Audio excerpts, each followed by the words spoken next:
just beat around today by the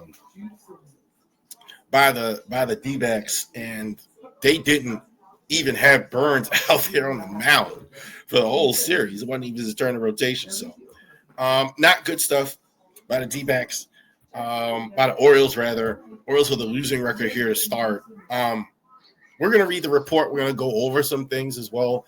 There are a couple other, on top of the injuries, some things that they're doing internally that we're going to go over that are kind of bubbling to the surface. This is why I kind of want to give it a little extra time, this, because we're going to go over that a little bit as well. So let's go over it. What will be the worst news that you could have gotten this morning like I did? Obviously, I didn't feel well all that. And then you get Zach Eflin on a 15-day injured list, retroactive to yesterday, March 8th, right last strain. So Colin Shelby called up from the Norfolk Tides. So this was the only guy he really had in the starting rotation that was pitching well at all. 3 quality starts, and immediately he goes out with a latch strain. Now, we all know how this goes with the organization and latch strains. They said it'd be a week. We don't know how bad this is going to be. So it could be months. It could be whatever. We don't know. We're hoping that it is a short-term thing. He comes right back, and he's able to be successful to come back. But this was the whole rotation. I mean, nobody else has really pitched well in the rotation except for really Zach Eflin for multiple starts all season. Albert Suárez is transferred from the 15-day to the 60-day DL due right subcapsular strain. So that's what happened to Suárez. So Suárez is going to be gone for a while. So we're probably not going to see him until the break. He's going to miss. You go to 68, you're missing about half the season. So you're probably right around the All-Star break. We should start seeing him. That's a loss. That's a loss. He didn't start out great, but that's definitely not good there as well. Daz Cameron traded to and Cash rather traded to the Milwaukee Brewers for left-hander Grant Wolfram. I'm noticing now they're picking up pitching all of a sudden. They're moving all these outfielders and picking up pitching. Got to do it before April. Got to prioritize this in the offseason. I have no idea if Wolfstrom's going to help him or not. Best you can get from him from a guy like this is he helps you in the bullpen at some point during the season. We'll see. I think that's going to be a thing that is going to happen.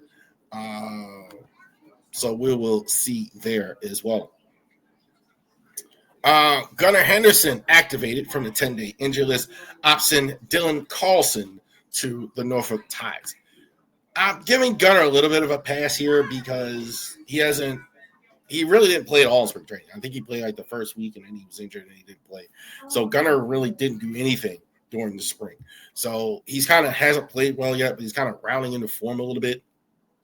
So that doesn't surprise me at all that Gunnar hasn't started out great here as well. But that doesn't surprise me. Gunnar, I'm not particularly worried about him. He's your franchise player. Gunnar will eventually really get rolling as well. Carlson, you're going to see this all year with him. He's going to go bounce up and down between he's going to bounce up and down between Norfolk and Baltimore all year long if he stays with the organization. So that's not a surprise at all. All right. This next one is going to surprise some of you wise here. I'm going to this. We're going to talk about this. So Vladdy Guerrero isn't going anywhere. The Blue Jays have formally announced a 14-year extension for their first baseman. I think it's, and of course I didn't put the money down there like I was supposed to. The money is, I think it's 14 years, $300 million for Vladdy. 14 years, I'm sorry, $500 million. $325 million signing bonus. So all the talk about the Blue Jays losing Vladdy, losing some of their guys, losing that, they are going to keep Vladdy Guerrero there in Toronto. He's going to finish his career, at least contractually, with the Blue Jays as well. Now, we're talking about, this is Orioles, right? So why are we talking about the Blue Jays? We're talking about this. Corbin Burns last year The Orioles did make an offer. I always said if they actually made an offer, it would come out.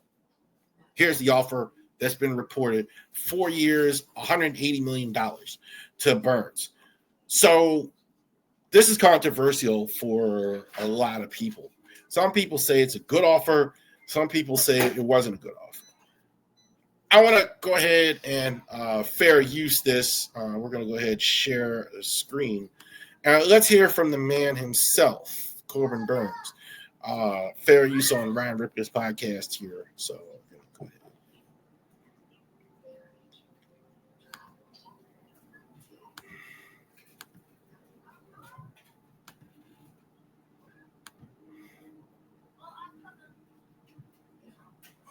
There about the numbers and what the Orioles offered. And look, at the end of the day, yes, of course. All right, so this is Corbin Burns talking to Ryan Ripken a little bit about some of the reasons why he signed with Arizona and didn't re-sign with the Orioles. It seems like you got the right opportunity going to Arizona. And I saw the clip of that, of people were throwing that out there about the numbers and what the Orioles offered. And look, at the end of the day, yes, of course, to be more in the discussion, you want it to be at a certain threshold. But if you were going to have the right opportunity, Arizona turned out with what they were giving you to be the right opportunity because of everything you just mentioned. Is that kind of fair to say? Yeah, absolutely. I mean, there was always the door was always open to go back to Baltimore.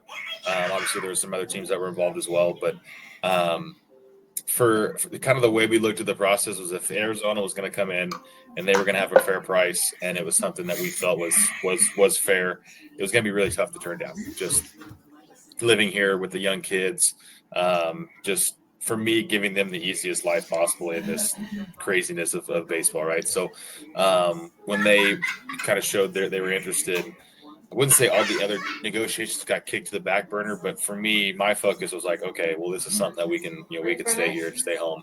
Obviously, Boris does a good job of keeping in contact with his other teams in case this didn't work out. But for us, as soon as I heard that they were interested, my attention was fully turned to that, just because that was for us the best situation possible. All right. So you heard it from Burns himself. So shout out to Ryan Ripken's podcast. Definitely check him out. That is the son, obviously, I'm sure as all you know, of the great Cal Ripken as well.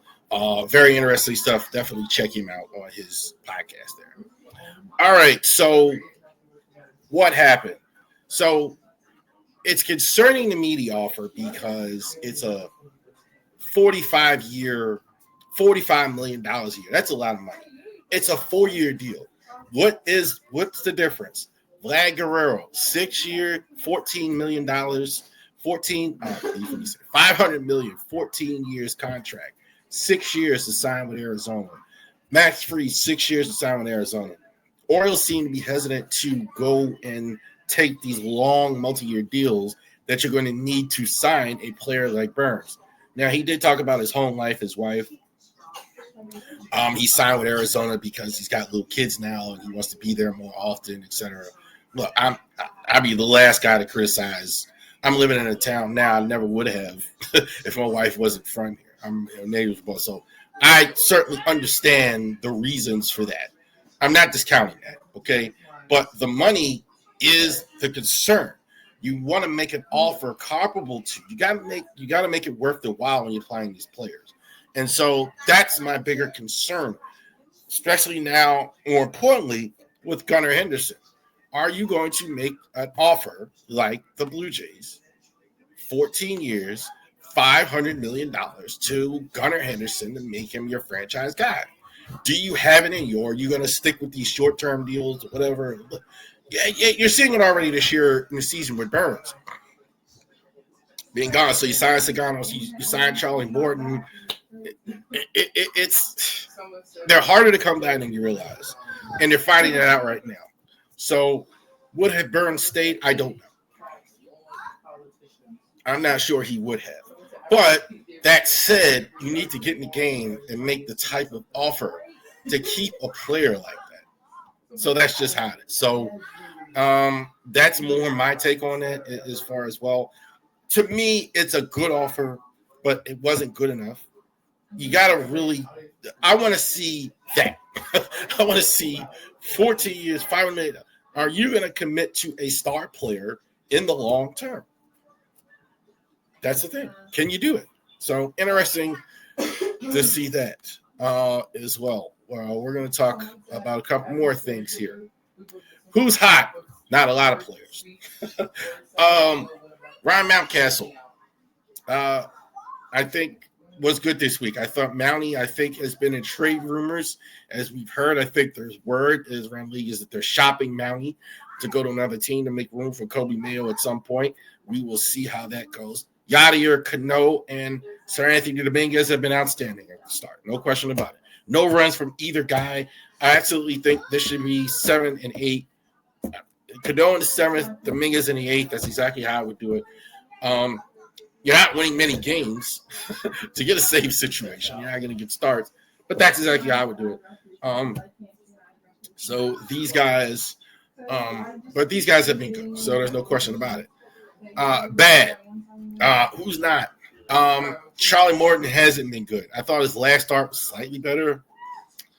I'm concerned. He wasn't good at the end of last year. He wasn't good in the spring. He hasn't been good here at the start. He's 40-something years old. Sometimes guys, even guys like this, sometimes it's hard to predict for guys that get older and still play well. I don't know here at the end with Morton. Kalano Perez, I think, is about 30 seconds from getting DFA'd. He's about – I love Kalano Perez. He's been really lousy at the start. His ERA is, I think, that he actually gave up a run a day. His ERA went down to 16 runs a game. Not going to work. Hopefully he can turn it around. I do know that Hyde has a lot of faith about him. We'll talk about Hyde here in a second. But D. Kremer has been uneven, I think, all season. He's getting some run support, but, Dean, I think, man, I think he's just never been consistent enough to actually move past the middle of the rotation. I think that's the frustration with Dean Kremer. Coming up this week, homestand against good teams. So Santander is going to be back in Baltimore this weekend. For those of you that want to see him, that new Vladdy extension he's got. So they made some commitments to the team here. So I thought the Blue Jays would really struggle, but they have really made some commitments to the team. Whatever, they're off to a good start. So they're off to a start here. And the Guardians, I think they're going to be one of the better teams in the AL all season. They're going to be going this weekend. So this weekend, the Blue Jays will start next week with the Guardians. I thought our dear departed Zach Eflin was the player of the week.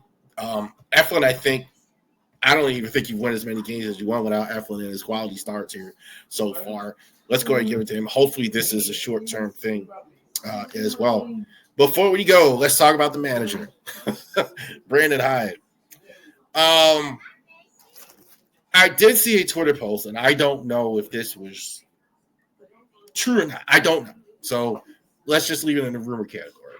But there was a lot of rumor flight going to Arizona was very quiet. Guys were upset about guys going the way Hyde is managing the lineup. Guys going in and out. Star players don't like it. They're struggling here to start. So there's talk of him losing the locker room. That's what it said. Now, again, that's not – I didn't hear Brandon Hyde say that. I didn't hear players say that. That's a rumor, so I can't say that's gospel. I don't know. I can't say whether that's how players feel. That's certainly how a lot of fans feel right now. And I could say for sure – I've been sick and tired of the lefty-righty thing. This guy worships lefty-righty in baseball. Like, we must have a left-righter. We must have a left-handed behind righter. We must have like this. We must have a guy come in and play on it. We must have, let's see Heston Kjerstad and Jackson Holiday play every day. Play every day. Play. I do this to my kids all the time. I say it 3 times a day. Understand what I'm saying? Play every day. Got to do that. Got to play every day. You're not going to find out if they're any good if they're sitting. Jorge Mateo's got no business in center field. Can we establish that? No business ever in center field. Just doing things with the lineup more complicated. Look, one of my favorite managers of all time, shout out to Driving to the Top, was Jimmy Leland. He would do just that. Lefty, righty, have guys come in. Difference there was he had Mike LaValliere, Don Slott, and guys that weren't capable of playing every day. So you maximize what was there by just doing a platoon. There's no reason for all this lineup shifting. Mullins has been in, 5 or 6 different slots in the lineup. I don't know what the exact stat, but there's no reason for that. No reason for that. Making things harder than they need to be. Mounties on your team, play him at first. Holiday's at second. Gunner's at short. Westy's at third. Tyler O'Neill is in left field. You can put him in right field or whatever, how you want to do that. That's fine. Heston Kjerstad's the other outfielder, left or right. Mullins at center. Ryan O'Hearn, DH. That's how I should look every day. You're being too cute. You're being too cute. And I think it's catching up with you now. The analytics and all that other stuff, catching up with you now. Players and the results aren't there. And so it's issues now. So it's really going to be a problem here pretty soon. You got some tough games. I just went over the schedule. You got Toronto, you got Cleveland, 2 decent teams.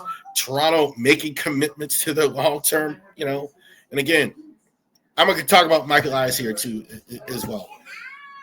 The offers that you're making isn't getting it.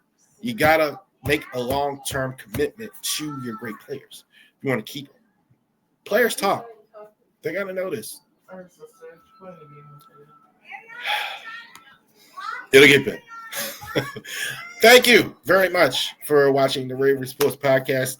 Like and subscribe to all of our social media channels. Thank God I made it through. I have not been filming. Thank you for all your subscription. And definitely subscribe on the YouTube. If you're subscribed right now on Twitter, if you're watching this on Twitter, on Driving to the Top or something like that, definitely subscribe to the Driving to the Top Productions podcast, Driving to the Top on YouTube, and subscribe to the Raven Sports Podcast on YouTube. So definitely.